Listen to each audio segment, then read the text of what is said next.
Oke, selamat siang. Siang. Oke, terima kasih sudah menunggu ya. Untuk mempersingkat waktu, maka saya langsung saja saya jelaskan tentang factory overhead ya. Jadi factory overhead itu yang paling rumit di antara elemen atau komponen cost produksi ya. Jadi cost produksi atau manufaktur terdiri dari bahan baku, tenaga kerja langsung dan overhead pabrik ya. Jadi intinya ya dengan berbagai definisi nanti Anda harus membaca ya itu bahwa overhead pabrik adalah semua biaya produksi ya kecuali biaya bahan baku dan tenaga kerja langsung ya. Jadi itu ya. Jadi semua biaya produksi kecuali bahan baku dan tenaga kerja langsung. Oke, nah Anda bisa lihat itu di chapter 11 ya. Chapter 11 factory overhead ya. Nah, di silabus itu kita pisahkan ya karena kita mengacu ke buku Carter edisi sebelumnya itu ya memisahkan antara departmentalization dan plan actual and applied ya. Jadi itu dipisahkan tetapi di buku Carter yang edisi sekarang ini itu dijadikan satu ya. Jadi yang dulu ini menjadi 2 chapter ya. Nah, silabus kita masih mengacu ke situ. Makanya besok itu kita akan menggunakan ya pertemuan itu untuk membahas yang labor dan factory overhead ya. Jadi hari ini kita masih membahas juga yang labor, nah, dan dilanjutkan besok labor dan factory overhead. Ya. Karena memang overhead paling rumit ya. Nah, jadi harusnya itu 2 chapter, tapi karena di buku ini dijadikan satu, maka kita bahas dijadikan satu. Kemudian untuk minggu ya, untuk kuliah pengganti ya, besok kita akan menggunakan pertemuan itu untuk membahas soal ya, soal mengenai labor dan factory overhead ya. Oke, kita mulai saja. Ini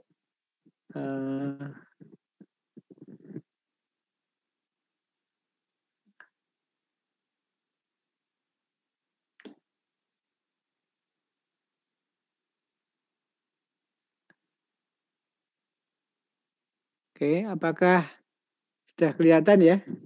Sudah kelihatan, Pak. Oke, ya. Anda sambil membaca halaman ya, 255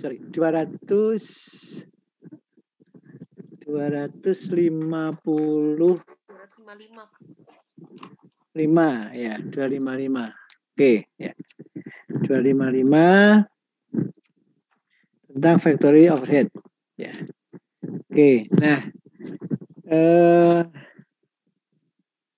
tujuan pembelajarannya dibaca sendiri aja. Nah, hakikat dari factory overhead ya, itu adalah sulit.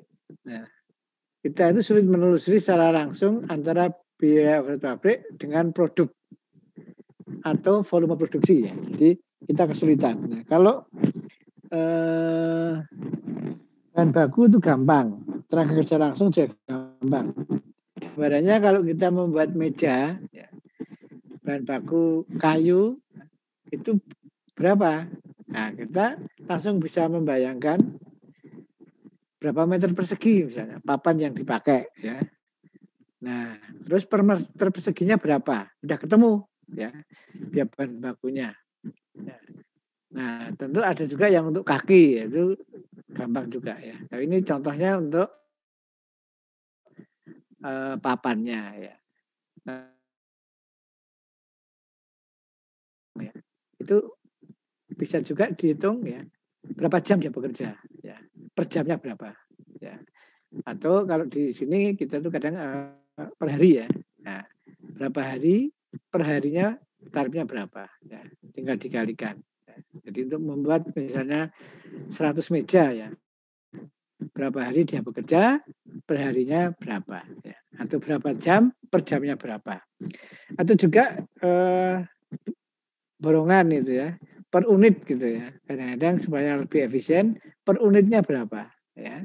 Nah, terus berapa tenaga kerja yang dipakai ya. Tinggal berapa unit yang dihasilkan ya. Kalau per unitnya 20.000 ya, kalau 100 ya tinggal dikalikan 100 sudah ketemu ya. Nah, kalau overhead pabrik itu sulit ya, karena apa? Jam mesin, pemakaian listrik. Bagaimana listrik itu dipakai ya. Nah, kita hanya mengira-ira dengan berapa jam pemakaian ya. Nah, karena dalam satu mesin produksi pasti dipakai untuk beberapa produksi, beberapa produk ya. Nah, kemudian juga misalnya pemakaian fasilitas ya, gergaji mesin misalnya. Nah, bagaimana kita mengukur dengan depresiasi atau penyusutan. Pemakaian gedung, gedung dipakai untuk macam-macam ya. Ada juga yang sewa, ya, sewa pabrik, sewa mesin, ya. Asuransi. Ya. Bagaimana kita membebankan asuransi ke produk atau produksi. Ya. Nah itu sulit ya. Sulit bukan berarti tidak bisa, ya. Bisa tapi sulit. Ya. Nah itu yang A ya. Kemudian yang B atau yang kedua adalah tidak ada dokumen bukti pemakaiannya. Ya. Nah kita bisa sih ngitung ya dengan depresiasi, tapi itu bukan bukti pemakaian. Ya. Nah berbeda dengan biaya bahan baku. Bahan baku dokumennya adalah bukti permintaan bahan atau materials requisition slip. Ya. Materials requisition slip. Ya. Nah itu dikeluarkan oleh bagian produksi, ditujukan ke bagian gudang bahan baku. Nah, kemudian setelah di ACC, barangnya keluar, nah itu kemudian ditembuskan ke accounting. Nah, accounting bisa melihat, oh pemakaian bahan bakunya sekian meter persegi, sekian rupiah. Nah, di slip permintaan bahan ini hanya unitnya saja. Ya. Satuannya itu bisa unit, meter persegi, bisa kilogram, dan sebagainya. Ya. Nah, accounting itu memberikan harganya ya. Informasi harga ada di accounting yang diperoleh dari bagian pembelian. Ya. Oke, nah demikian juga tenaga kerja langsung ya. Nah, ada timetable-nya ya. Timetable itu diperoleh dari time tiket ya, atau kartu hadir dan kartu jam kerja. Ya. Nah, berapa jam dia bekerja? Per jamnya berapa? Ya. Kalau satuan unit ya, berapa unit yang dihasilkan, per unitnya berapa, itu jelas ya. Nah kemudian factory overhead itu berkaitan juga dengan perilaku biaya atau cost behavior ya. Anda sudah mempelajari cost behavior. Nah, variable cost dan fixed cost dan semi variable cost. Nah, yang factor overhead itu perilakunya adalah semi variable cost, berarti ada sebagian yang fixed cost, sebagian variable cost. Nah, berbeda dengan biaya bahan baku dan biaya tenaga kerja langsung ya. Nah, ini keduanya bersifat variabel saja.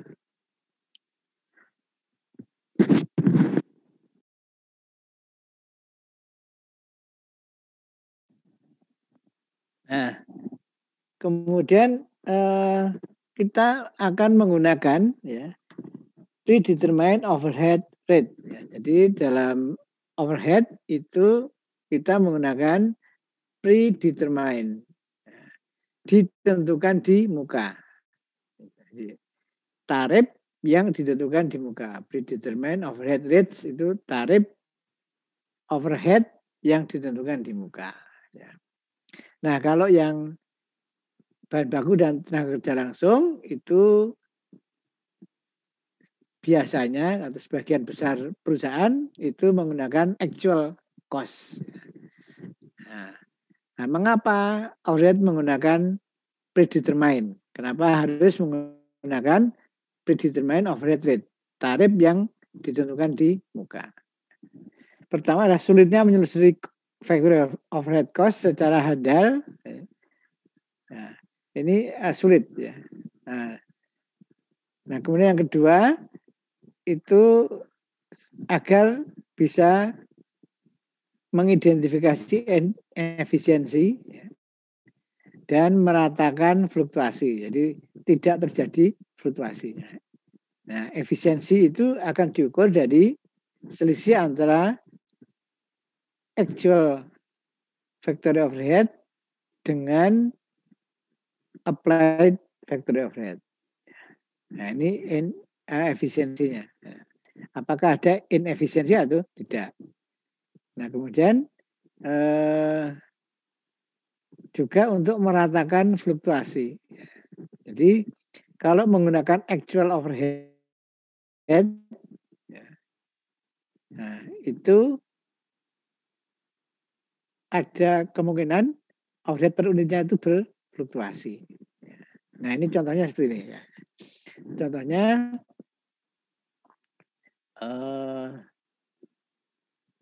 dalam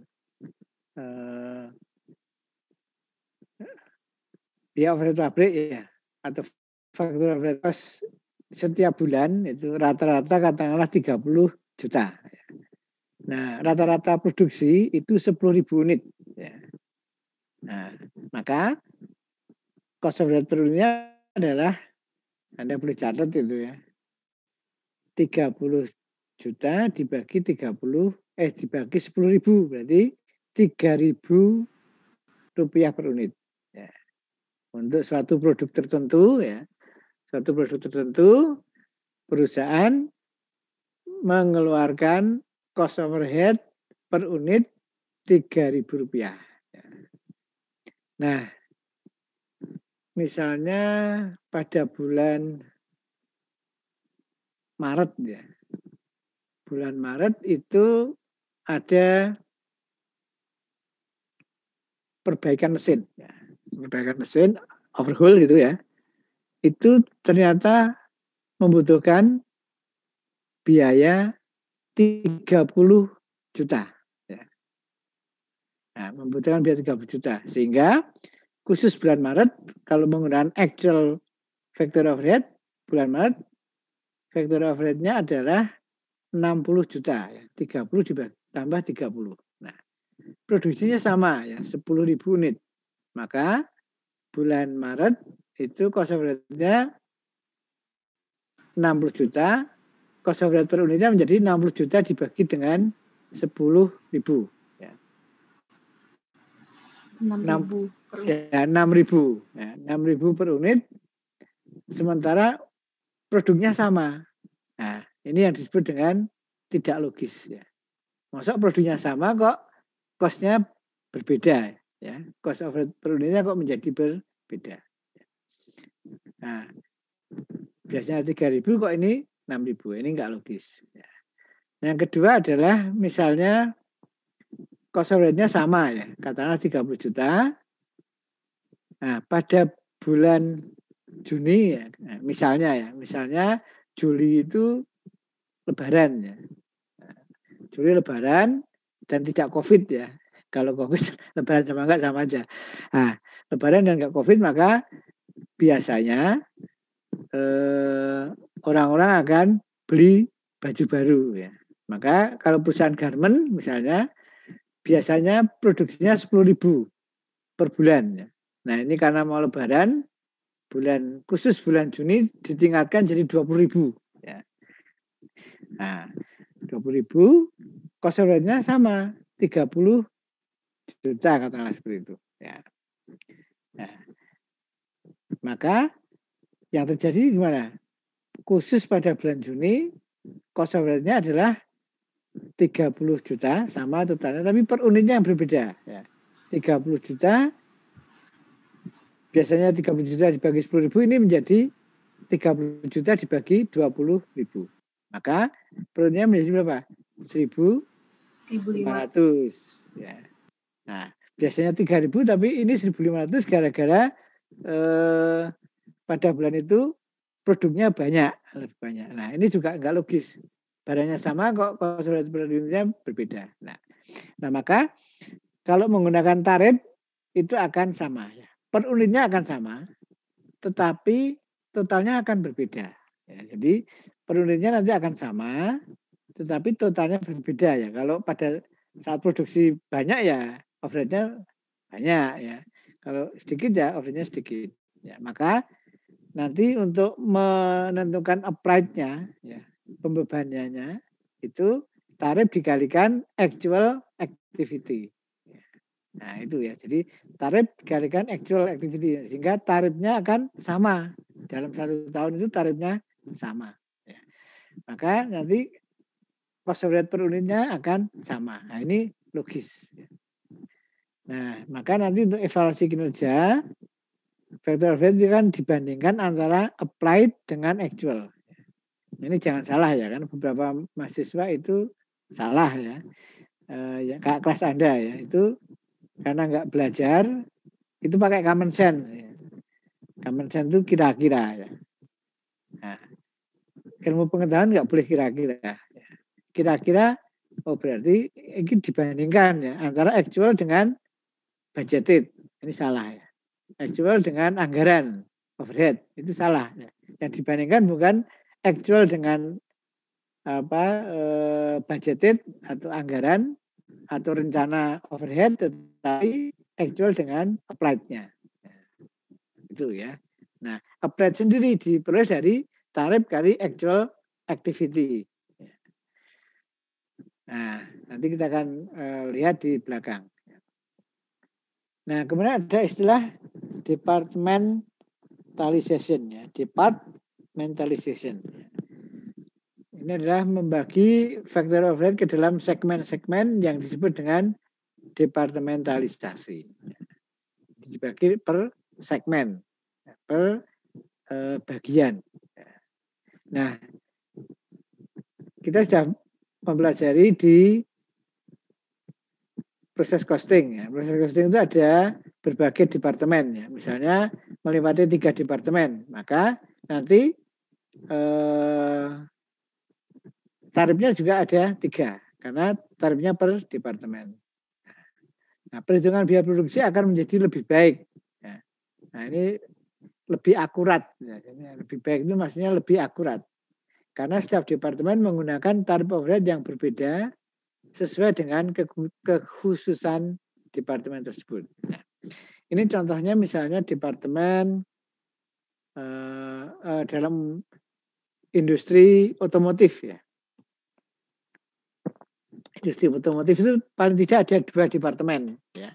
2 departemen produksi, yaitu departemen 1 pembuatan komponen dan departemen 2 perakitan. Ya. Nah, kita ambil contoh ini dengan konteks perusahaan otomotif, tapi pada ya, era 10 tahun yang lalu lah. Ya. 10 tahun yang lalu, nah, bukan sekarang ya. Nah, kenapa seperti itu nanti saya jelaskan ya. Nah, pada 10 tahun yang lalu industri otomotif itu untuk pembuatan komponen jelas sebagian besar dikerjakan dengan mesin. Maka tarif overhead-nya berdasarkan jam mesin. Kemudian di departemen perakitan itu banyak menggunakan orang. Jadi yang mindah itu ya, mindah barang-barangnya diangkut orangnya yang ngangkuti ya. Ya kadang-kadang dia pakai alat pengangkut itu. Kalau bahasa Jawanya itu gledekan ya, gledekan. Jadi, ada alat pengangkutnya, orang yang mengoperasikan ya. Kemudian di skrup ya. Nah, itu orang juga yang melakukan ya. Sampai pasang ban itu juga orang yang melakukan. Sehingga di Departemen Perakitan yang merakit berbagai komponen itu sebagian besar menggunakan tenaga kerja manusia ya. Maka di Departemen Perakitan dasarnya adalah menggunakan jam kerja langsung. Kalau jam mesin tidak cocok karena Departemen Perakitan lebih banyak menggunakan orang untuk merakit mobil misalnya. Nah, di Departemen Pembuatan Komponen itu menggunakan mesin yang banyak dipakai sehingga menggunakan jam mesin. Maka tarifnya menggunakan jam mesin. Itu ya. Nah, itu yang per departemen. Nah, kalau yang kita lakukan di proses costing dan job order costing kemarin ya, itu kita menggunakan tarif tunggal namanya ya. Nah, misalnya dipilih salah satu jam mesin atau jam kerja langsung atau bisa juga biaya bahan baku boleh saja ya. Nah, itu dasarnya ya.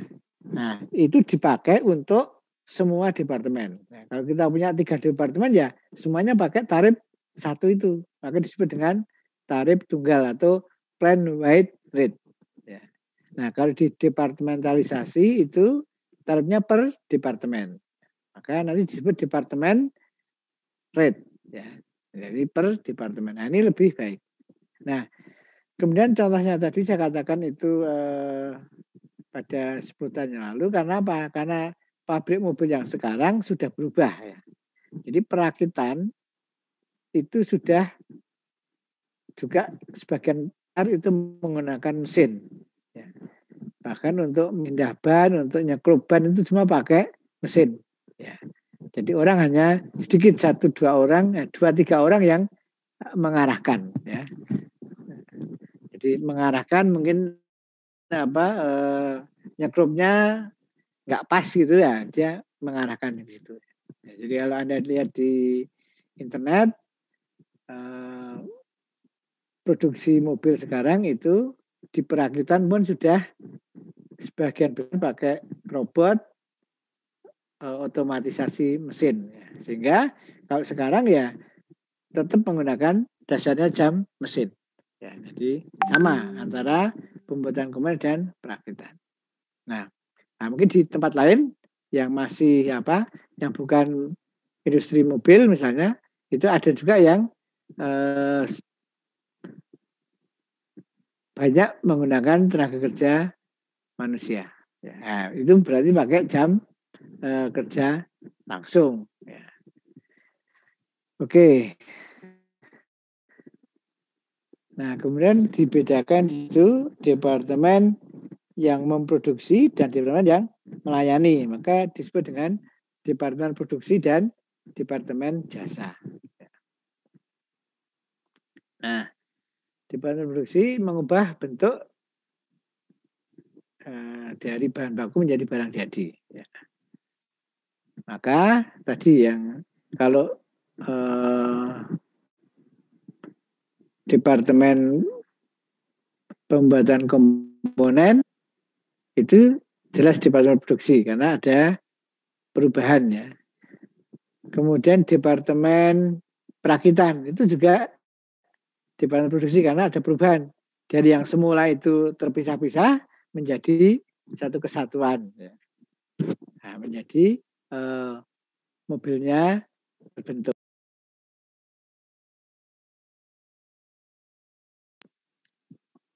Nah, kemudian departemen jasa. Nah, departemen jasa itu memberikan jasa layanan yang berkontribusi tidak langsung terhadap produksi. Nah, tidak mengubah bentuk, jenis, kita di bahan baku. Nah, contohnya apa? Departemen ini bengkel misalnya. Ya. Nah, bengkel itu akan merawat mesin-mesin ya supaya mesinnya nggak rusak. Ya. Atau kalau sudah terjadi rusak dia yang memperbaiki. Departemen kebersihan ya, nah, yang membersihkan kantor ya. Mulai bagian pemasaran, bagian administrasi, ya, kemudian juga yang produksi. Ya. Nah ini departemen jasa. Nah sekarang ada perkembangan lagi, ya. 10 tahun terakhir ini departemen jasa untuk kebersihan itu dialihkan ke outsourcing. Ya. Nah, berarti bagian lain ya. Nah itu juga departemen jasa. Nah jasanya kalau itu sistem pembayarannya saja yang berbeda. Ya. Diserahkan ke pihak lain, tetapi substansinya sama. Tetap ada biaya yang dikeluarkan. Ya. Nah itu. Nah kemudian bagaimana kita menentukannya pemilihan departemen produksi ya. Yang menjadi departemen produksi yang mana ya? Nah, faktor penentunya adalah ada kesamaan pekerjaan. Ya. Nah, maka itu menjadi satu departemen. Ya. Pekerjaan dan mesin. Ya. Misalnya tadi ada pembuatan komponen, ya. Departemen pembuatan komponen. Ya. Kemudian yang satu departemen perakitan, ya. Pembuatan perakitan. Yang kedua lokasinya, ya. Lokasinya sama, ya. Dan mesinnya juga sama. Terus pertanggungjawaban biaya dan produksi. Ya. Harus hubungan pekerjaan dengan aliran produknya. Nah, itu menjadi satu departemen produksi. Nah, yang lain punya kesamaan yang lain lagi, satu departemen produksi yang lain. Nah, kalau departemen jasa, ya, itu menetapkan departemen jasa yang terpisah untuk setiap fungsi. Ya. Jadi misalnya tadi ada departemen maintenance ya. Nah, satunya departemen kebersihan. Ya. Nah, kemudian ini juga menggabungkan beberapa fungsi ke dalam suatu departemen. Ya. Nah, kemudian menempatkan beberapa biaya ke suatu departemen yang disebut dengan biaya umum pabrik. Nah, oke, maka nanti di perusahaan itu ada bagian umum ya, general affairs ya, nah, yang melayani. Ya. Nah itu juga satu departemen tersendiri. Ya.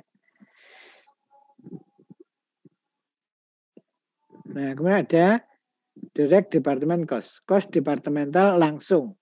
Jadi ingat, langsung tapi ini bukan elemen biaya produksi bahan baku atau tenaga kerja langsung ya. Bukan, tapi ini BOP. Ya. Yang dibicarakan adalah biaya overhead pabrik. Nah, maka langsungnya adalah langsung biaya overhead pabrik. Nah, itu yang mana? Yang dapat ditelusuri ke departemen tertentu. Nah, biasanya ke departemen produksi. Nah, maka di departemen tadi apa? Produksi itu ada departemen pembuatan komponen ya. Berarti ada supervisi. Ya. Ada tenaga kerja langsung, ada lemburnya juga. Maka ini termasuk yang departemen langsung, direct departmental cost. Ya. Ada tunjangan untuk karyawan pabrik, ini juga termasuk direct departmental cost. Depresiasi peralatan, equipment, ya, itu juga termasuk yang direct. Yang tidak langsung yang mana? Tidak dapat ditelusuri secara langsung ke suatu departemen tertentu. Ya. Nah, BOP tersebut digunakan secara bersama-sama sehingga biayanya itu dialokasikan ke semua departemen. Nah, demikian tidak berasal dari suatu departemen manapun. Nah, ini misalnya tadi, yang equipment depreciation berarti ini kan misalnya equipmentnya apa? Mesin ya. Nah, maka mesin itu memang dipakai di departemen produksi tertentu ya, di departemen pembuatan komponen. Ada juga mesin yang dipakai di Departemen Perakitan. Nah, sudah menunjuk ke departemen yang bersangkutan.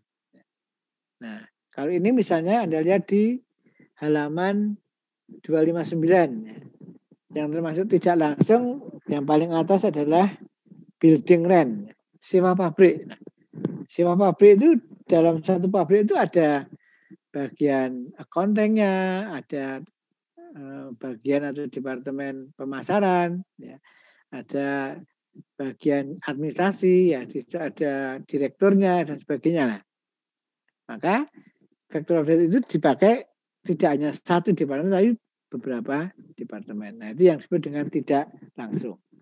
Nah, banyak contohnya di situ, silakan dibaca sendiri. Ya. Nah, depresiasi juga tadi, ya, beda dengan depresiasi yang ini ya.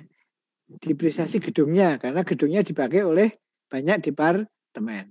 Kalau ini sudah menunjuk ke mesin tertentu di departemen tertentu. Ya. Jadi sama-sama depresiasi tetapi berbeda. Ya. Nah, kemudian kita akan menetapkan tarif overhead. Nah, caranya adalah bisa menggunakan berbagai dasar alokasi ya. Jam mesin, jam tenaga kerja langsung, atau biaya tenaga kerja langsung, dan yang lain-lain juga. Cuman ini yang banyak dipakai. Maka nanti rumusnya adalah estimasi total biaya overhead pabrik dalam 1 tahun. Ya. Nah, maka kita harus mengestimasikan dulu, memperkirakan dulu. Baik departemen produksi maupun jasa. Nah, kemudian juga harus disurvei, ya, dilihat berdasarkan pengalaman yang lalu distribusinya ya.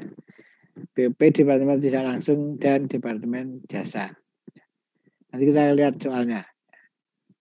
Nah, kemudian setelah estimasi, maka ini kita menentukan sewa berapa, listrik berapa, bahan bakar berapa, kita harus hitung ya. Nah, itu namanya estimasi, berarti diperkirakan ya. Berdasarkan pengalaman yang lalu, maka tahun depan itu berapa ya. Jadi estimasi itu akan dilakukan sebelum awal tahun ya. Nah, kemudian distribusi biaya departemen jasa ke departemen yang memberi manfaat, kemudian kita menghitung tarif overhead. Nah, sekali lagi tarif overhead itu dihitung dari tergantung dasarnya ya. Nah, maka rumusnya adalah estimasi BOP dibagi estimasi aktivitas. Aktivitasnya apa? Jam mesin atau jam kerja langsung, tapi juga boleh biaya. Katakan lihat. Nah, mendistribusikan kos departemen jasa itu ada berbagai macam cara. Yang paling sederhana adalah direct method ya, metode langsung. Nah, metode langsung itu kalau karakteristiknya pendistribusian biaya departemen jasa hanya kepada departemen produksi. Jadi dari jasa itu ke departemen produksi saja, ya. Tidak memberikan jasa ke departemen jasa yang lain. Ya. Itu perhitungannya ya. Prakteknya juga bisa dia memberikan jasa yang lain ya nggak boleh dilarang ya. Kalau memang harus memberikan, misalnya departemen kebersihan itu memberikan jasa ke departemen maintenance, masa departemen maintenance nggak boleh dibersihkan. Ya. Tetapi dalam perhitungannya dianggap tidak mendistribusikan biaya itu. Ya. Jadi melakukan jasa tapi tidak mendistribusikan biayanya. Nah, jadi harus memisahkan antara aktivitas yang dilakukan dengan perhitungannya. Ya. Karena perhitungannya pakai metode langsung, maka dianggap itu tidak mendistribusikan biaya departemen jasa ke departemen jasa yang lain. Jadi hanya ke produksi yang A ya. Yang B ditegaskan lagi, antar departemen jasa tidak dapat saling memberi atau saling menerima jasa. Ya. Kemudian antar departemen produksi tidak dapat juga saling memberi. Jadi antar departemen produksi juga tidak. Kemudian yang D, metode ini baru dapat dibenarkan untuk diterapkan kalau tidak mempunyai perbedaan yang material dengan metode lain. Ya, jadi metode ini yang paling gampang, tetapi paling tidak akurat.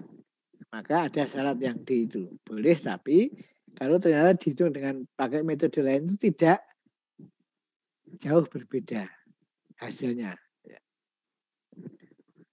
Nah, ini caranya menghitung ini nanti dibaca sendiri aja. Nah, kita langsung aja ke contoh soalnya ya. Nah, silakan dibuka untuk halaman 261 ya. Exhibit 11.1. Nah, di itu ada estimated departmental factory overhead. Jadi ini adalah estimasi ya, perkiraan biaya overhead pabrik.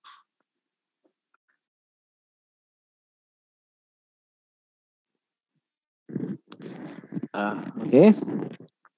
Nah, kemudian di situ Anda lihat ya, di cost account, akun costnya ada direct departmental cost dan indirectnya.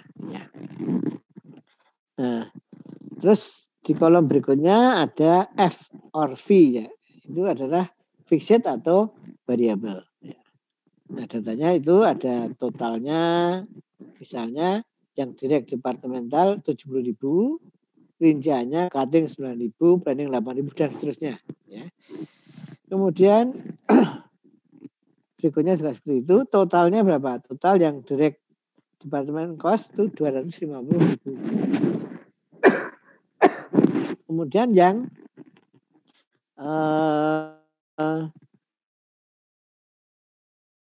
di sebelah kanannya itu 3.000, 2.400 dan seterusnya. Nah, kemudian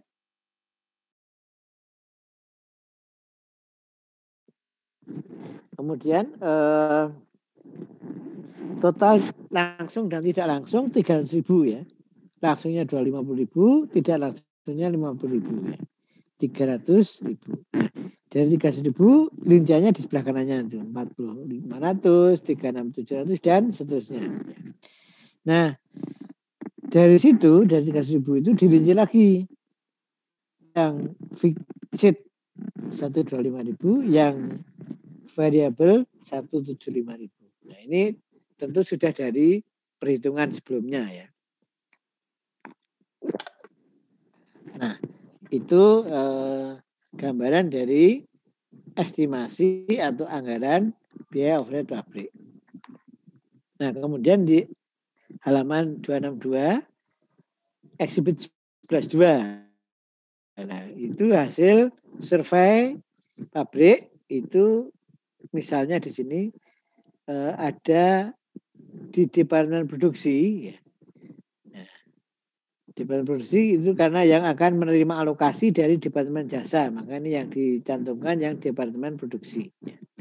Itu jumlah karyawannya 8, perencanaan 6,8 itu proporsinya saja nih sebenarnya.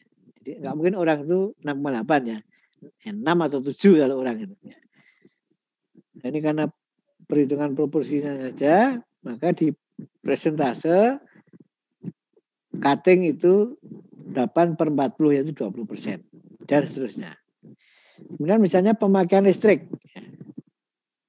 Nah, di kolom berikutnya itu kilowatt jam. Ya. Kilowatt jam. Nah, misalnya cutting department itu 12.800 jam. Itu perkiraannya ya.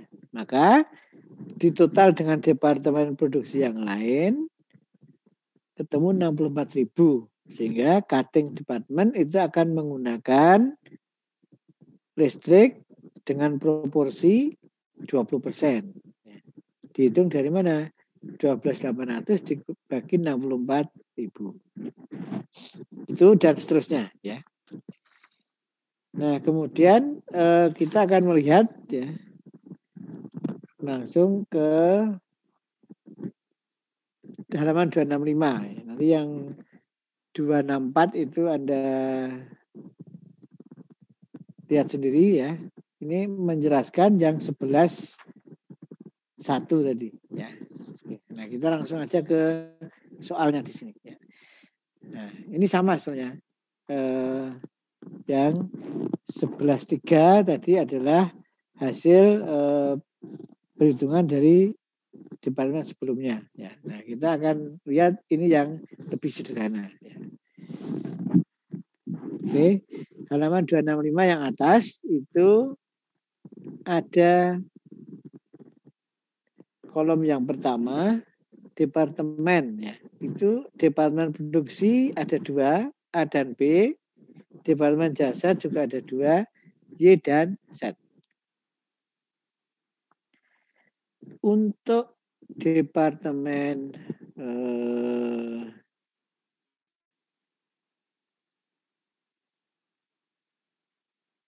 jasa Y dan Z ya, itu memberikan jasanya ke departemen produksi A dan B, sehingga Y dan Z itu nanti akan mendistribusikan biaya di departemen Y dan Z ke A dan B.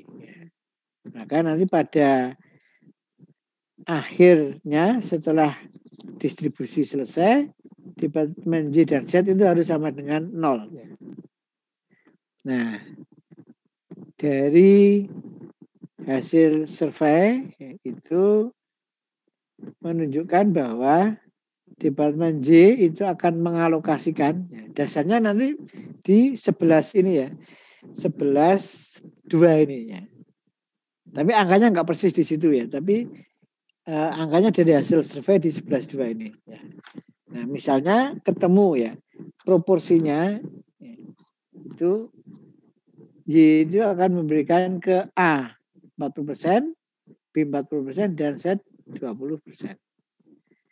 Nah, departemen Z itu akan memberikan ke departemen produksi A 20%, B 60%, dan Y 30%.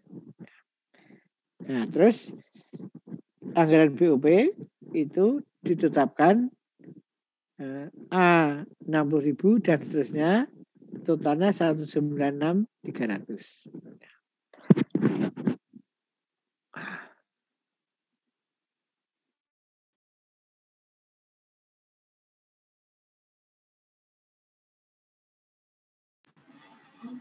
Pak, Ya, saya mau tanya. oke. Yang maksudnya kan yang departemen produksi A dan B itu kan menggunakan jasa dari departemen servis yang Y dan Z. Terus maksudnya gimana ya Pak kalau yang departemen servis yang Z itu kan ke departemen Y sebesar 20% itu yang seperti apa maksudnya? Departemen Y itu akan memberikan jasanya ke departemen A, B, dan Z. Ya, misalnya Y itu departemen maintenance ya, maka dia akan memberikan jasanya ke A, B, dan Z. Nah, ke departemen kebersihan kalau ada yang rusak dia juga akan perbaiki gitu. Ya. Itu maksudnya gitu. Jadi biaya di departemen Y itu akan dialokasikan ke A, B, dan Z. Demikian juga Z. Z akan mengalokasikan biayanya itu, membebankannya ke mana? Karena dia akan melayani di departemen A, B, dan Y. Maka A-nya 20%, B-nya 5%, dan Y-nya 30%. Nah, persentasenya itu dari mana? Dari perhitungan di eksibit 11.2. Ya. Tetapi angkanya nggak persis ya.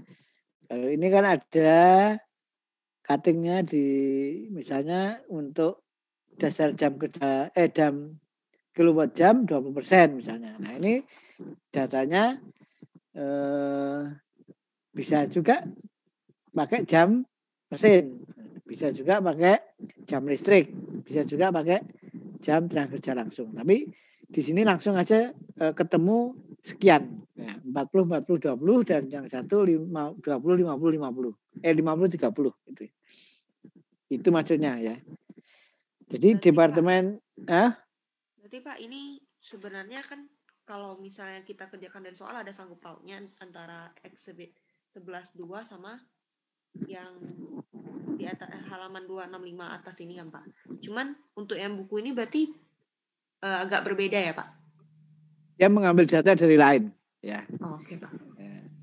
Jadi datanya dari yang lain ya. Jadi misalnya di sini yang berdasarkan di 11.2 itu kan cuttingnya 20%, planningnya 10%. Ya. Nah, itu dari departemen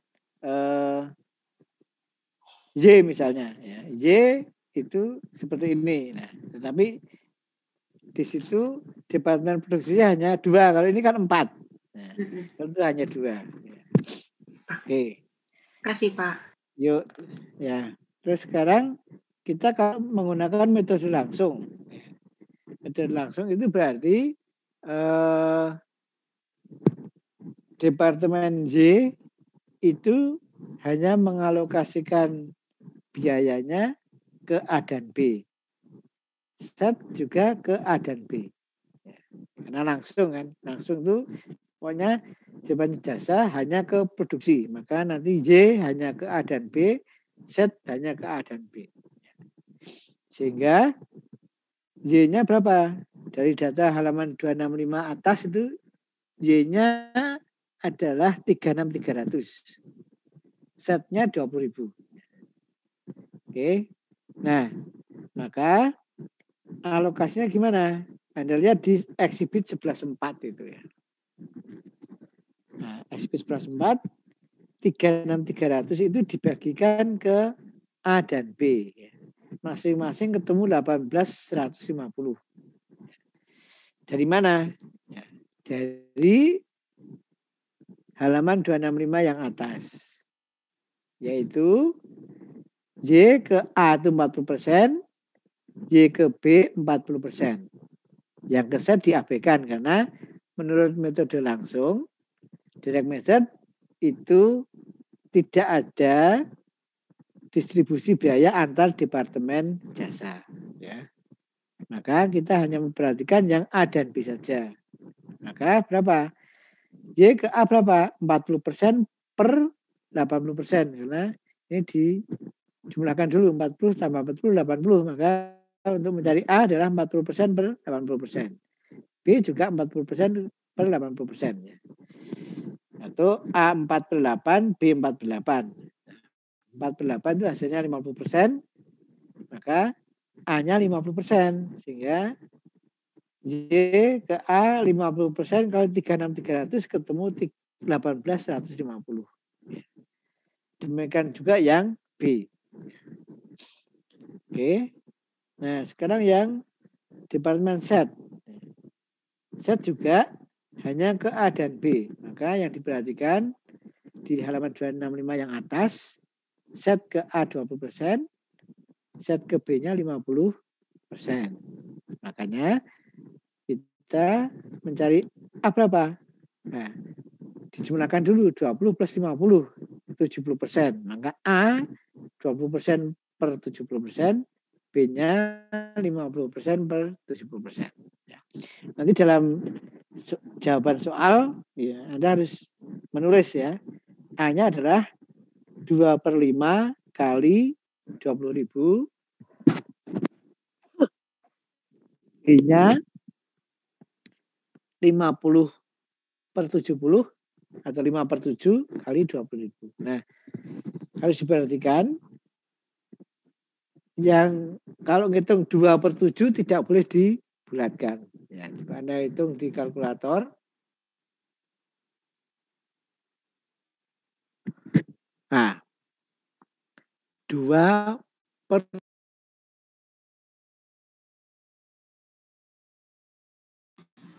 Pak, mic-nya mati, Pak. Punya Bapak. Iya. Saya mau batuk, saya tak mati sebentar. Iya. Ya, oke, terima kasih. Nah, 2 per 7 itu harus dihitung. Nah, jangan dibulatkan dulu. Ya. Maka nanti Anda akan ketemu banyak digit. Nah, biarin aja. Ya. Misalnya di situ 2/7, coba Anda hitung, buka kalkulator. Ya. Nah, maka kalau 2 dibagi 7, ketemunya adalah 0,2857 sekian gitu kan. Itu jangan dibulatkan. Kalau dibulatkan nanti hasilnya salah. Nah, ini langsung dikalikan 20.000. Maka ketemunya 5.714,2. Nah, di sini baru boleh dibulatkan. Maka ketemunya 5714. Demikian juga yang 5/7 ya. 5 bagi 7 ketemunya 0,714 sekian. Jangan dibulatkan, hanya langsung kalikan 20.000. Maka ketemunya 14.285,7. Nah, ini baru boleh dibulatkan. 14.286. Sehingga kalau dijumlahkan A plus B itu harus ketemu 20.000. Ya. Jadi kalau setelah Anda bulatkan A plus B harus ketemu 20.000. Kalau nggak ketemu 20.000 salah ya. Jadi, nah, kalau 5/7-nya sudah Anda bulatkan, nah hasilnya nanti nggak akan ketemu 20.000. Ya. Oke, ya, jadi ingat-ingat pembulatan itu hanya boleh pada akhir ya. Akhir kalau sudah terakhir perhitungan. Oke, itu yang metode langsung. Ya. Nah, yang kedua metode bertahap. Ya. Bertahap ini pendistribusian biaya dari Departemen Jasa ke Departemen Produksi dan Departemen Jasa lainnya. Jadi Departemen Jasa bisa mengalokasikan ke produksi dan Departemen Jasa yang lain. Antar Departemen Produksi tidak dapat saling memberi dan saling menerima. Tetap tidak bisa kalau antar Departemen Produksi. Nah, pada mulanya suatu Departemen Jasa turut memberikan jasa ke Departemen Jasa lainnya, namun Departemen Jasa yang satunya ini sudah menerima jasa tidak dapat memberikan jasa ke Departemen Jasa yang lain. Nah, ini yang contohnya ini supaya jelas, yang kalimat yang C ini supaya jelas. Ini lanjutan ya, yang ini C lanjutan yang di sini ya.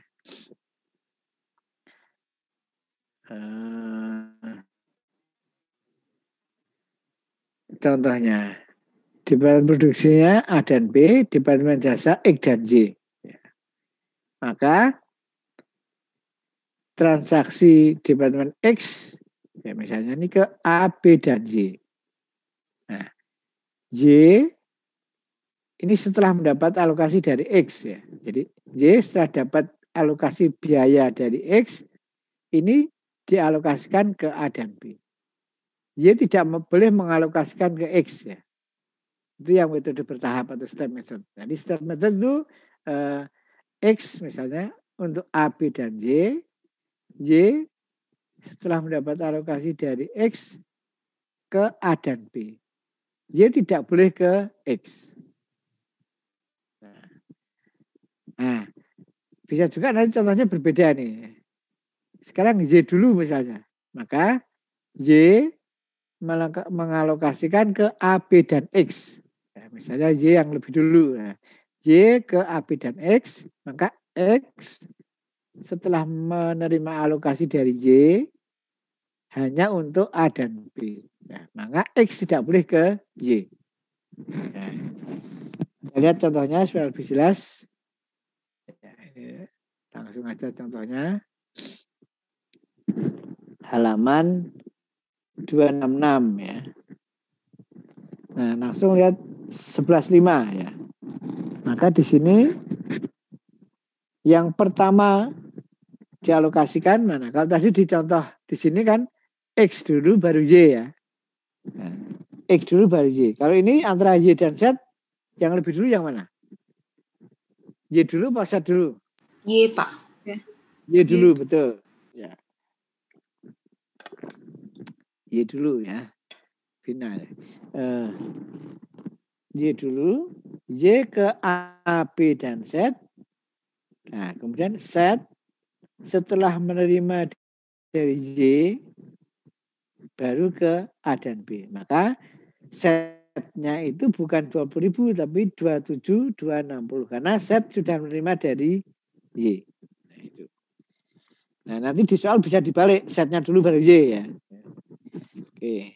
Nah, ini kita lihat sekarang. Y ke A, B, dan Z. Maka Anda lihat lagi ke halaman 265 yang atas. Y ke A, B, dan Z berapa? 40, 40, dan 20 ya. 40%, 40%, dan 20%. Oke. Nah, ini Anda terapkan yang di 11.5. Berarti 40% kali 36.300. Ketemunya 14.520. B juga sama 40%-nya. Z-nya 20%. Nah, ketemu 7.260. Nah, sekarang yang Z. Z itu sudah menjadi 27.260.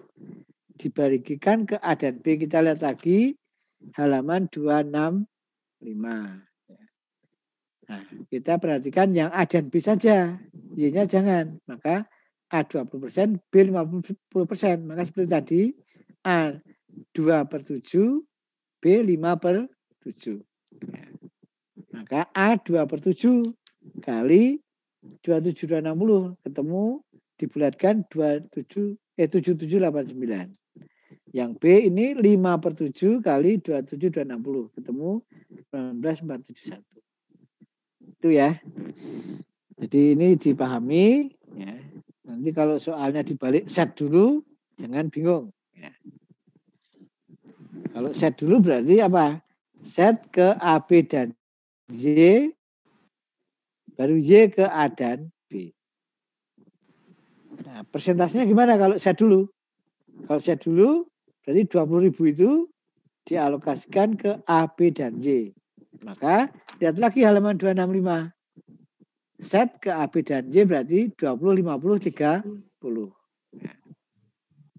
Nah, kemudian nanti hasilnya Y setelah menerima alokasi dari Z hanya ke A dan B. Persentasenya gimana? 40 dan 40. Berarti 50%. 4/8 kali Y setelah menerima alokasi dari Z. Oke. Nah, kemudian ya ada yang ada Saya pertanyaan? mau tanya Pak.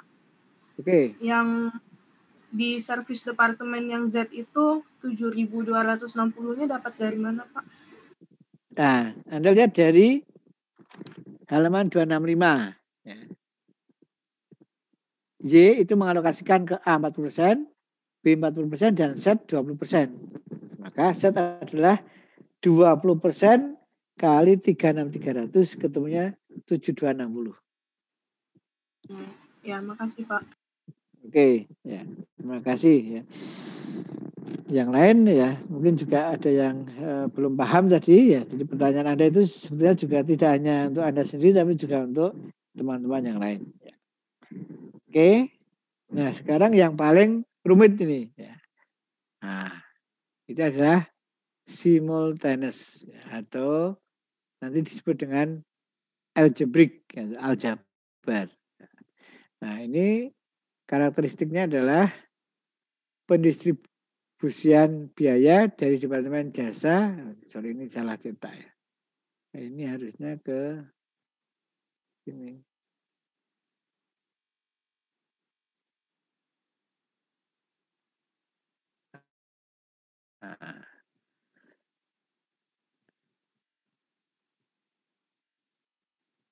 Nah, pertama adalah pendistribusian biaya dari Departemen Jasa ke Departemen Produksi dan Jasa.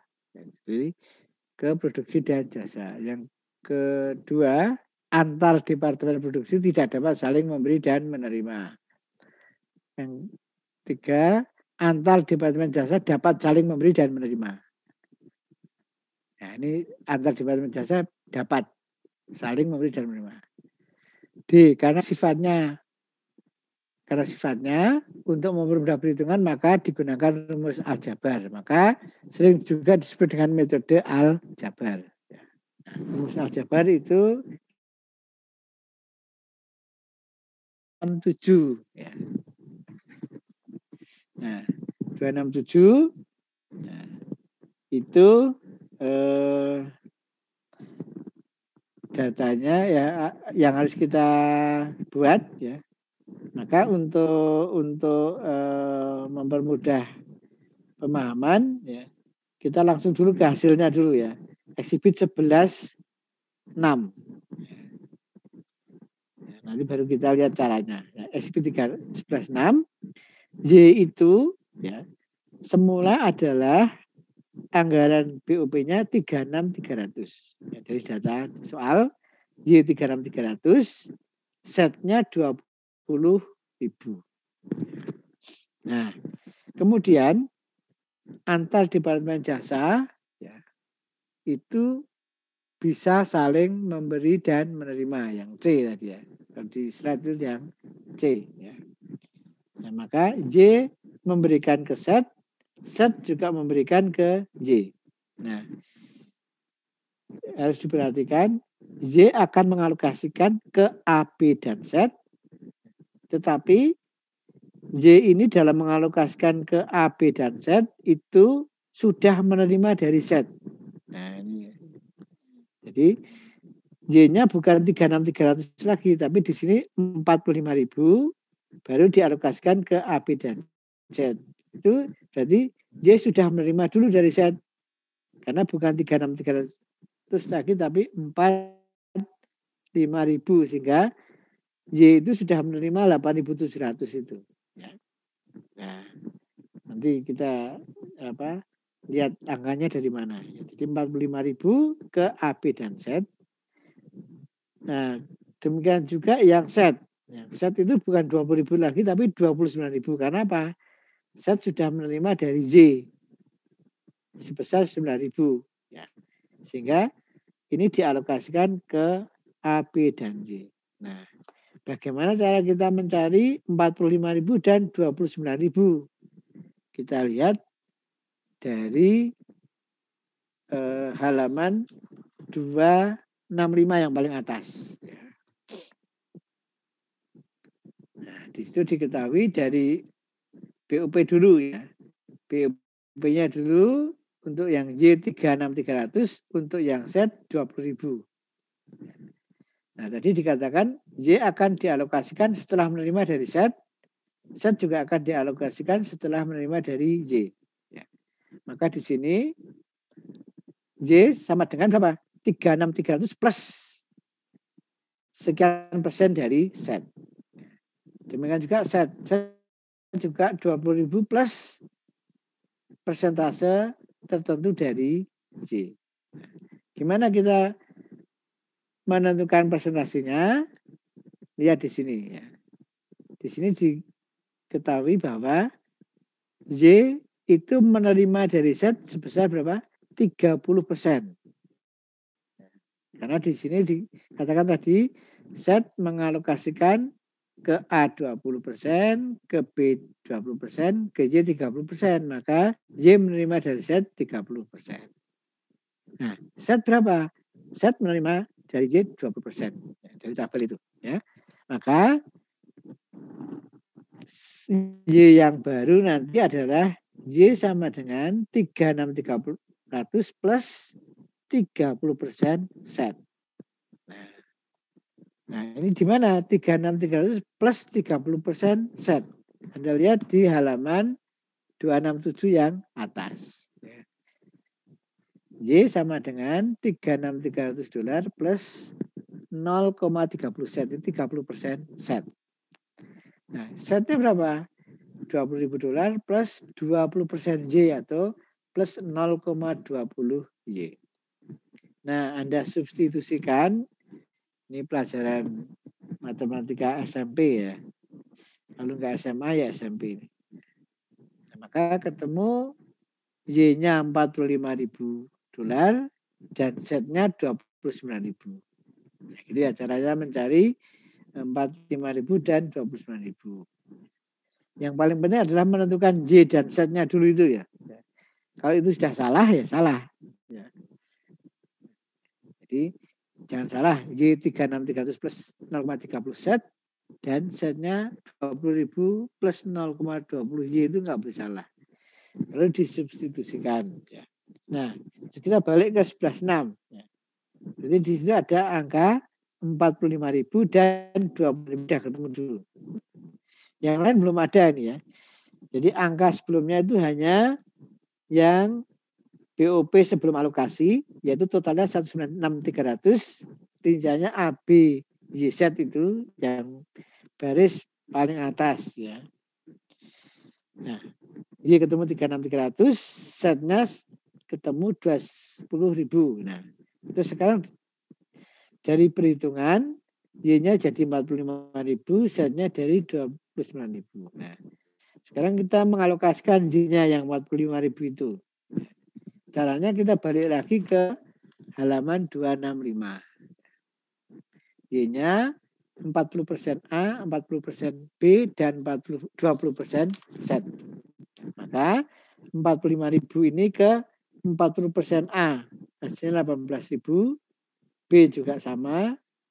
18.000. Z 20%. Kali 45.000. Hasilnya 9.000.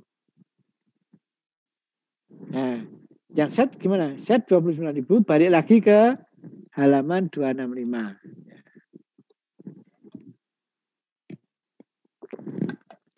Z ke A 20%, ke B 50%, ke Y 30%. Maka balik lagi ke 11.6.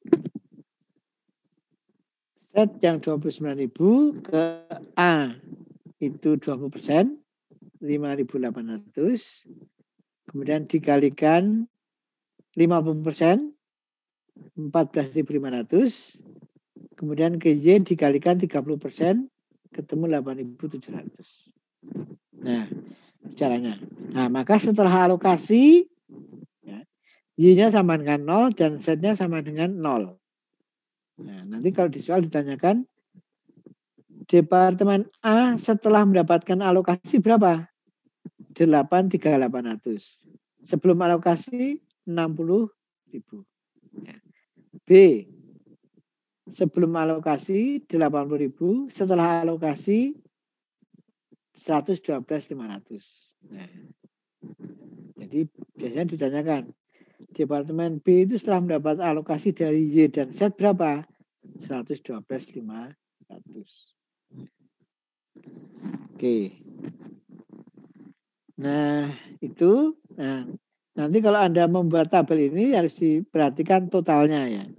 Total sebelum alokasi itu 196.300. Total setelah alokasi juga harus sama 196.300. Itu kontrolnya ya. Kalau itu sama, kalau itu benar berarti pasti sama. Nah, itu ada pertanyaan? Sudah oke ya. Nah, sekarang nah ini tadi ya. Karena aljabar maka tadi ya. Transfer biaya X untuk A, B, dan Y, Y untuk A, B, dan X. Nah, hanya catatannya di sini adalah X setelah menerima alokasi dari Y, baru dialokasikan ke A, B, dan Y. Demikian juga Y ini setelah menerima alokasi dari X, baru dialokasikan ke A, B, dan X. Makanya Y dan X itu harus dicari dulu dengan aljabar tadi. Nah, kemudian berikutnya adalah bagaimana kita menggunakan Departemen RIDS ya. Nah,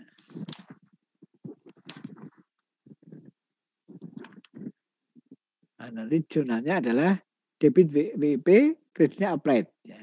Jadi kita tidak pernah membebankan BOP itu dengan actualnya atau dengan budgeted. Ya. Tidak pernah dengan anggaran atau yang sesungguhnya atau aktualnya, tapi dengan yang dibebankan atau applied. Ya. Nah, tergantung departemennya. Di departemen A atau departemen B atau departemen C dan seterusnya. Ini tadi sudah ya, double ya. Nah, sekarang predetermined overhead rates. Ya. Nah, cara ngitungnya gimana? Ya. Satu, berdasarkan output fisik. Ya.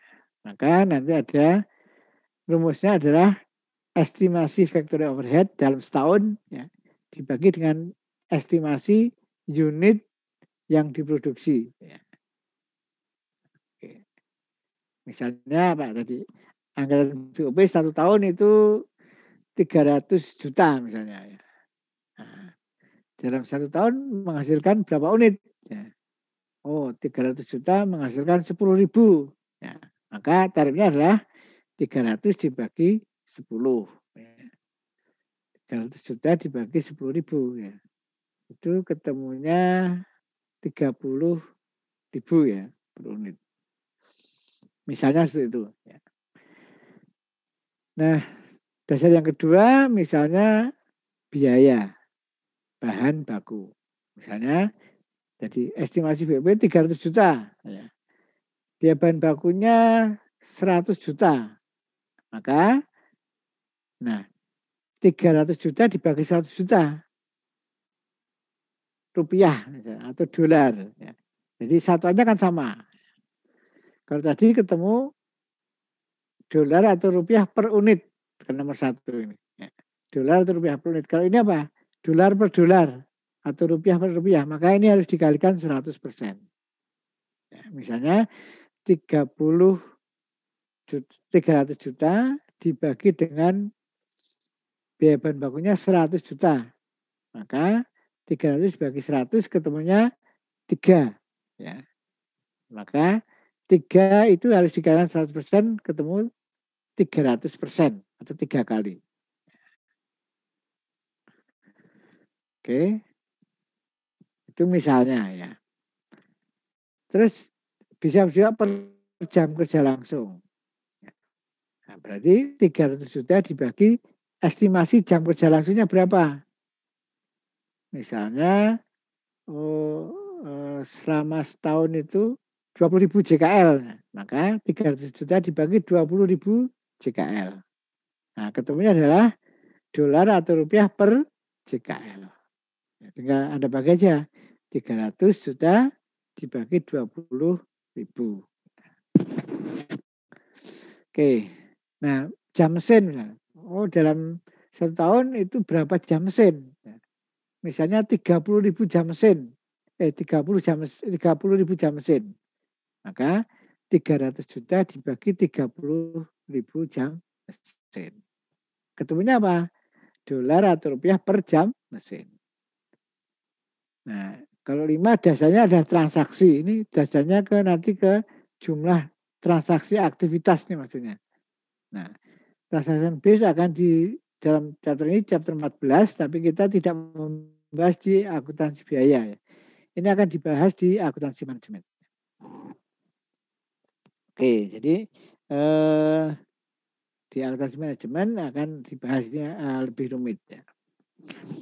Nah, akuntansi biaya dan akuntansi manajemen itu menjadi modal Anda kalau Anda kerja di perusahaan.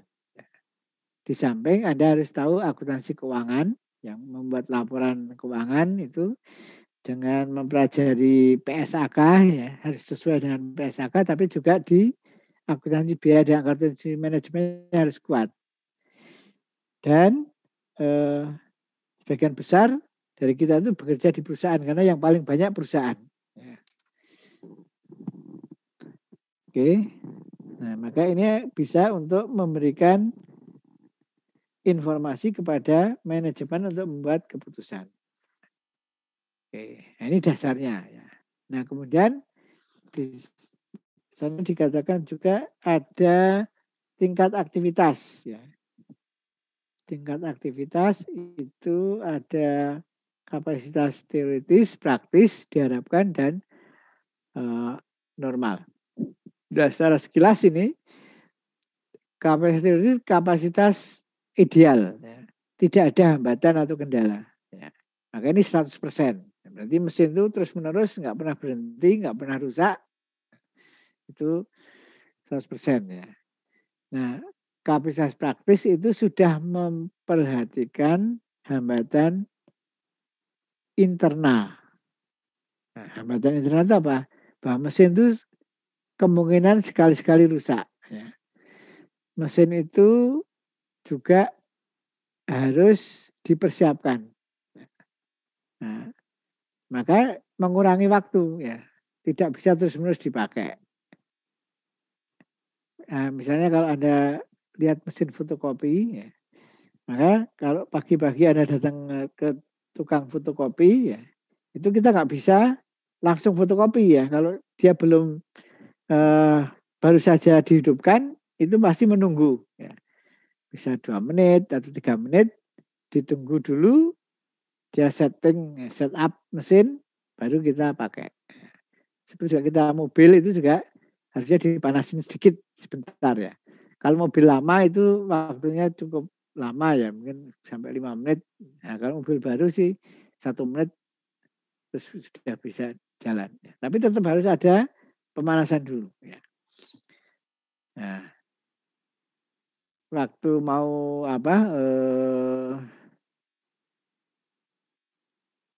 waktu mau starter mobil itu juga harusnya di on kan dulu baru di starter. Ya. Oke, nah itu, jadi ada unsur setupnya dulu, ada waktu untuk pemanasan dulu. Ya.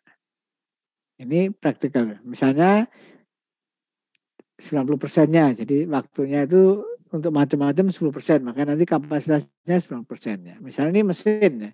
Mesin itu bisa untuk menghasilkan 100.000 unit. Ya. Nah, maka kapasitasnya adalah 100.000. Kapasitas praktisnya berapa? 90%-nya, berarti 90.000 unit.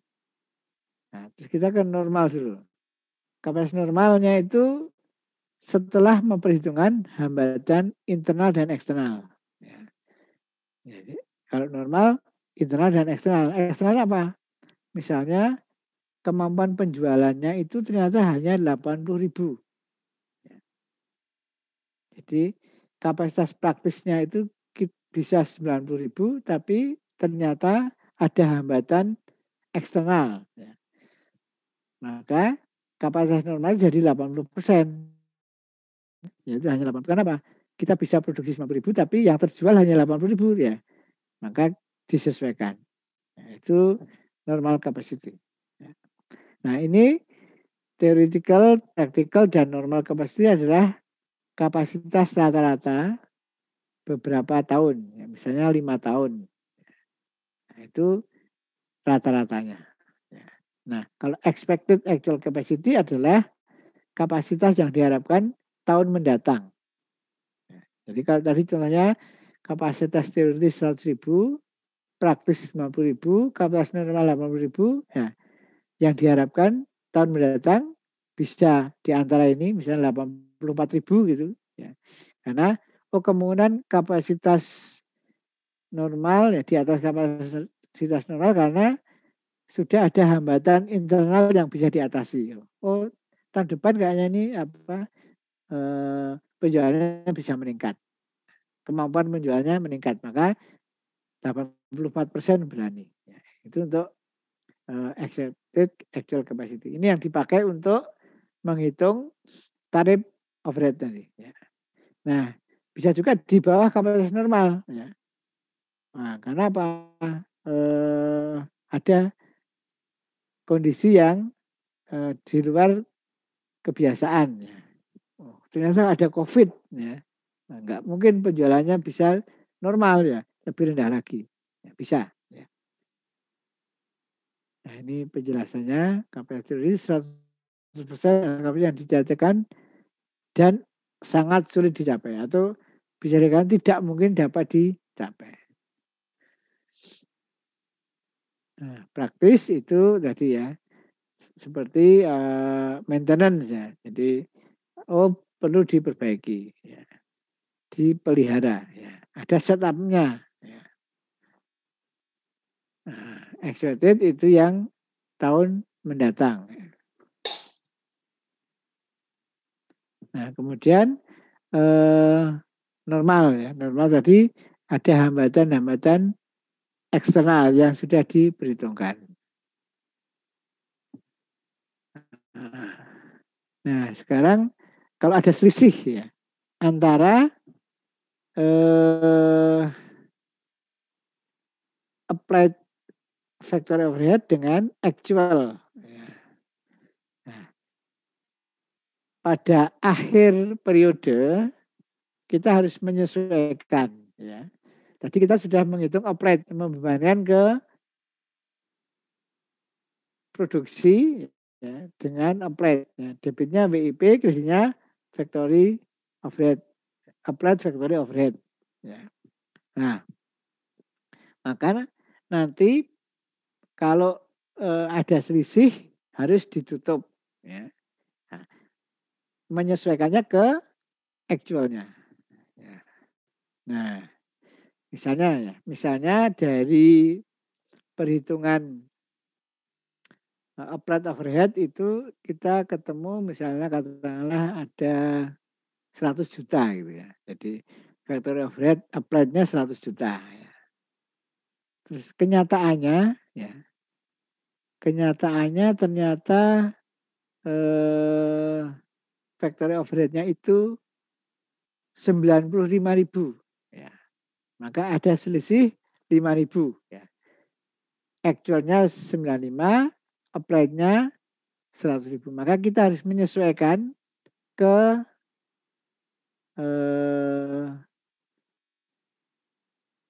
actualnya. Ya. Jadi actualnya itu disesuaikan. Ya. Maka applied-nya itu harus disesuaikan. Kita mengikuti yang actualnya. Ya. Nah, kalau lebih tinggi applied-nya, maka disebut dengan over applied. Ya. Over applied, maka nanti applied-nya yang dikurangi. Ya. Nah, overhead control-nya yang ditambahkan. Ya. Nah, nanti bisa ditutup. Ya. Ditutupnya ke income summary. Ya. Oke, jadi factor overhead control-nya di kredit, income summary-nya di debit, atau COGS-nya di kredit, income summary-nya di debit. Ya. Nah, kalau ini mengurangi COGS, ya. COGS-nya berkurang. Nah, ini terjadi ketika apa? Ketika over applied ya. Jadi applied-nya terlalu tinggi. Ya. Nah, applied-nya terlalu tinggi. Nah, kalau applied-nya terlalu rendah, COGS-nya ditambah. Kalau ditambah adalah debit. Oke, itu sebentar. Di sini ada nggak? Contohnya,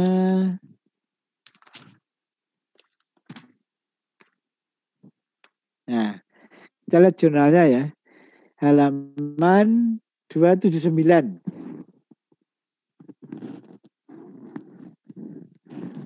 Ya, 279 dari perhitungan yang lalu itu, ya, kita menghitung misalnya applied-nya ketemu 283.500 ya. Maka debitnya WIP 283.500, terus kreditnya applied factory overhead 283.500. Halaman 279 ya. Nah, kemudian halaman 280 ya. Nah, pada saat penutupan ya, pembebanan ya, pada akhir periode itu harus ditutup ke factory overhead control. Ya. Maka debitnya applied factory overhead, kreditnya factory overhead control. Ya. Oke, maka hasilnya dari dua jurnal ini applied factory overhead-nya akan menjadi nol. Ya. Karena yang tadinya kredit didebit dengan jumlah yang sama. Nah, sekarang kita punya akun factory overhead control 283.500 kredit. Nah, terus actualnya berapa? Dari soal ini actualnya 292.000. Ya. Nah, actualnya 292.000. Kalau applied-nya 283.500 berarti over applied atau under applied?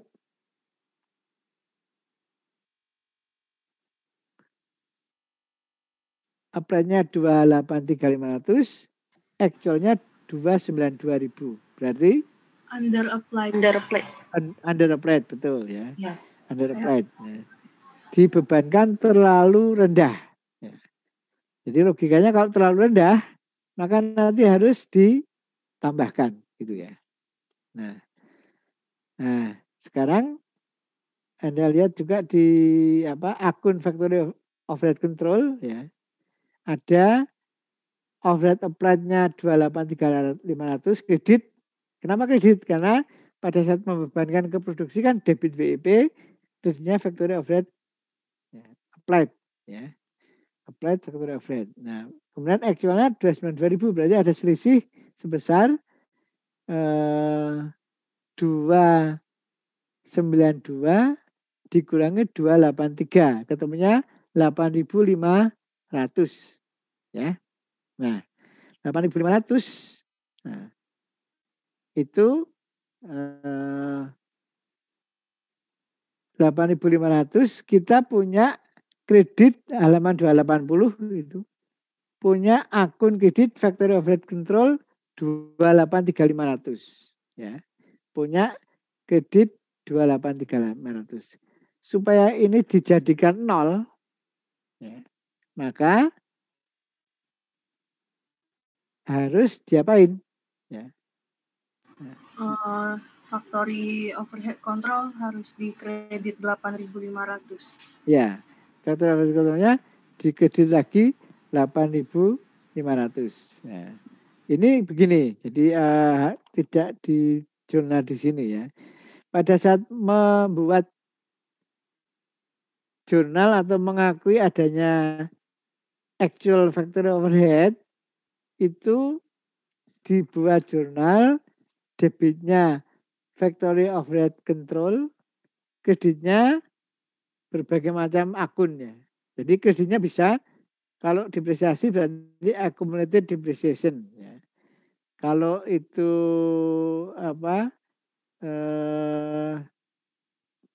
bahan tidak langsung, berarti kreditnya adalah materials atau sediaan bahan. Ya. Kalau tenaga kerja tidak langsung, maka kreditnya adalah payroll. Ya. Nah, bisa juga utang gaji. Gitu ya. Nah, itu berbagai macam, tapi debitnya adalah factory overhead control.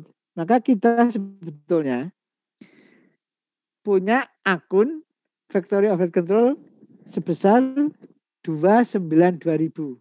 Ya, jadi kita itu punya akun debit factory overhead control sebesar 292.000.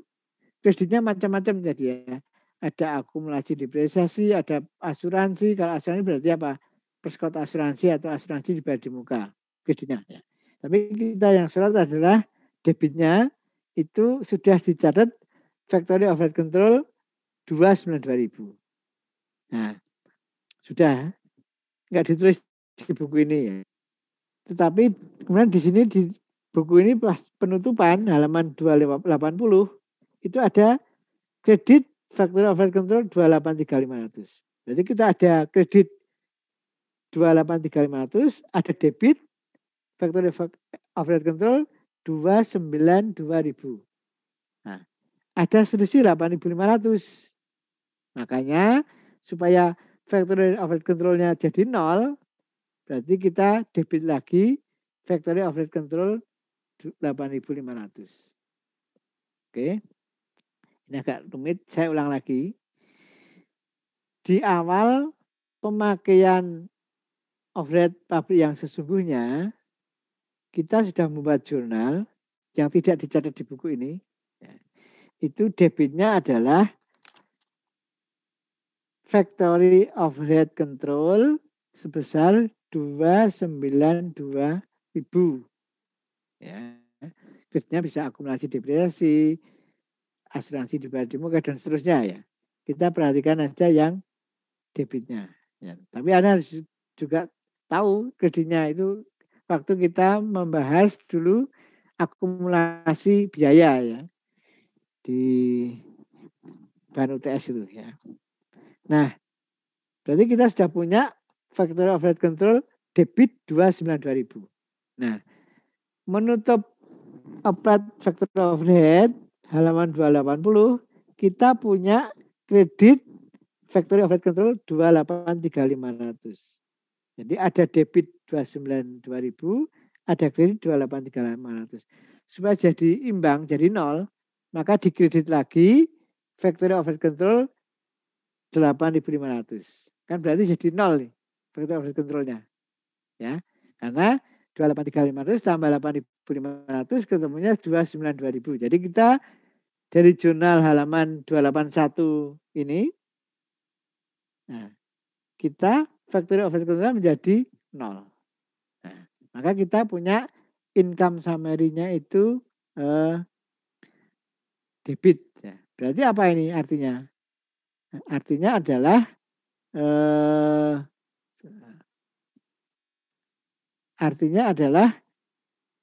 bahwa dengan kasus ini ya under applied ya, under applied itu akan menambah cost-nya ya. Kalau menambah cost-nya berarti akan mengurangi laba ya. Jadi cost-nya akan bertambah, maka nanti income summary-nya akan berkurang. Maka di sini debit income summary, kreditnya factory overhead control. Nah, bisa juga ya. Ini sorry ini keliru ini ya. Maaf ini keliru. Nah, kreditnya sama ya. Jadi kreditnya itu sama. Factor control. Nah, debitnya bisa COGS. Oke. Nah, COGS bukan kredit tapi debit.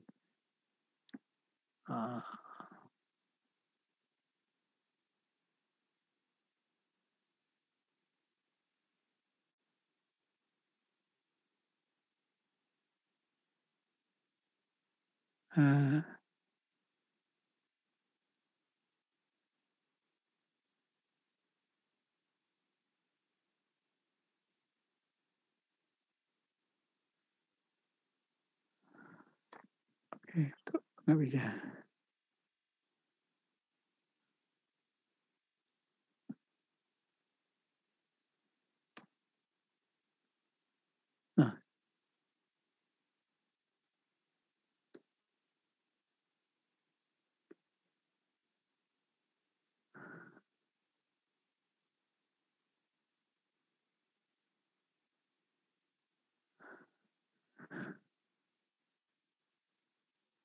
Oke, nah, jadi kreditnya sama, tapi debitnya bisa langsung income summary, bisa COGS dulu. Ya. Nah, kalau sudah COGS nanti sama juga, COGS-nya di kredit, debitnya income summary. Ya. Oke, jadi intinya adalah menambah COGS karena under applied. Ya. Disesuaikan dengan actualnya kan berarti harus ditambah. COGS itu kan kalau bertambah debit, kalau berkurang kredit. Ya, COGS itu biaya ya. Oke, nah nanti sebaliknya. Kalau kasusnya itu over applied, maka factor controlnya debit, income summary-nya kredit atau kreditnya COGS. Oke. Itu, nah Anda lihat di halaman 281 ya, jurnal seperti itu, maka Anda lihat di 11.9 ya. 11.9 itu under applied-nya 8.500. Nah, itu akan ditambahkan ke COGS ya. COGS-nya jadi 120.000 ya. Nah, ini tambahan karena under applied ya. Kalau nanti kasusnya over applied, maka 8.500 akan mengurangi. Bukan menambah tapi mengurangi. Itu aja ya. Jadi dengan menjelaskan under applied itu diharapkan Anda juga tahu logikanya untuk over applied. Itu itu di halaman 281 ya, 11.9 ya. Itu comprehensive income statement ya. Nah, juga bisa juga itu enggak masuk langsung ke income statement. Nah, income statement itu masuk kalau Anda pakai jurnal yang atas. Ya. Kalau pakai jurnal yang atas, nanti langsung masuk ke income statement. Kalau pakai yang bawah, itu Anda lihat halaman 11.10. Ya. 11.10. Nah, COGS-nya itu ditambah di laporan COGS ya, di COGS statement. Nah, 8.500 sehingga COGS-nya jadi 1202, maka di comprehensive income statement itu tidak muncul 8.500-nya, tapi sudah menjadi 1.202.000 ya. Nah, itu kalau pakai jurnal yang bawah. Ya, jadi kalau jurnal ke atas itu Anda di exhibit 11.9. Kalau pakai jurnal yang kedua itu exhibit 11.10. Jadi pengaruhnya di COGS, nanti di income statement tambahannya sudah nggak nampak lagi ya. Tapi memakai COGS yang sudah disesuaikan.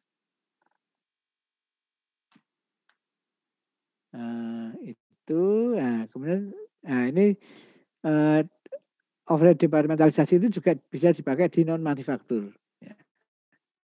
Dan not profit organization ya. Seperti apa? Seperti departemen pemasaran juga bisa, atau di bank, atau di perusahaan asuransi atau institusi pendidikan, itu juga bisa menggunakan tarif per departemen.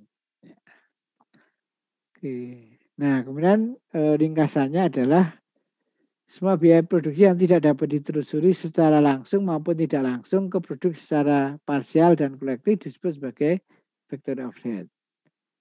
Menestimasi dari factory overhead dilakukan dengan berbagai dasar perhitungan tarif dan berbagai argumentasinya. Nah, dasarnya tadi apa? Bisa jam kerja langsung, bisa jam mesin, bisa biaya bahan baku, biaya tenaga kerja langsung, dan sebagainya. Ya. Oke, saya kira itu untuk yang overhead pabrik. Ada pertanyaan? Kalau nggak ada, berarti kita akan membahas sudah 12.45 ya. Kita ya. Kalau gitu kita ini aja, kita bahas besok aja untuk sekalian review ya, tenaga kerja langsung dan overhead pabrik ya. Kita bahas besok itu Anda jam 15 ya, 15.30 ya. Karena jam 15 itu saya ada kuliah, kemudian dilanjutkan oleh asisten. Nah, nanti jam 15.30 nanti kita bisa membahas untuk yang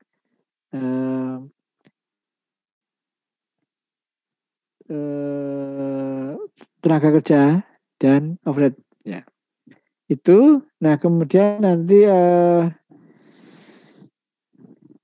ada tugas individu ya, itu Anda membuat, saya berikan ke LMS ya, sedangkan LMS tugasnya membuat soal ya. Jadi membuat soal itu harus memahami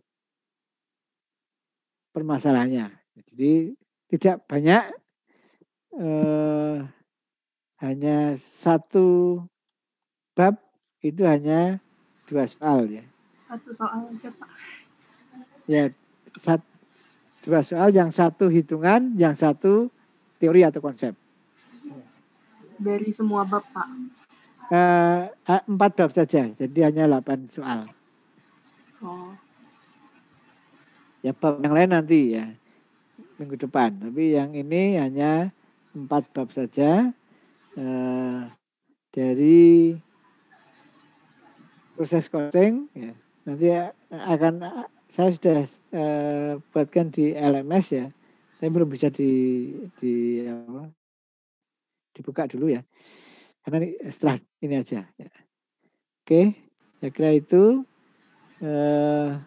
Besok kita bahas lagi tentang penyelesaian soal ya. iya, Pak. Oke, saya Jangan kira itu. repot, Ya, ya. Ini kan sudah dikerjakan kalau yang ini, yang overhead sama ini kan sudah ada di situ kan, sudah dikerjakan tuh. Yang mana, Pak? Yang tenaga kerja dan overhead. Tenaga kerja kemarin kita tambahin lagi, tapi sudah dikerjakan. Yang overhead kan juga sudah dikerjakan kan? Ya, yang chapter 11 kan, Pak? Iya. Iya, Nah, udah. itu yang akan kita bahas besok, jadi sudah dikerjakan. Kita bahas besok ya. Oke, yang itu saja ya. Oke, selamat siang, selamat melanjutkan aktivitas ya.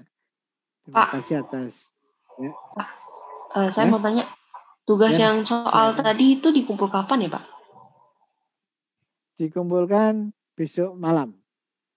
Oh, besok malam, Pak. Oke. Ya, oke. Selamat Makasih, Pak. dan terima kasih. Ya, terima kasih.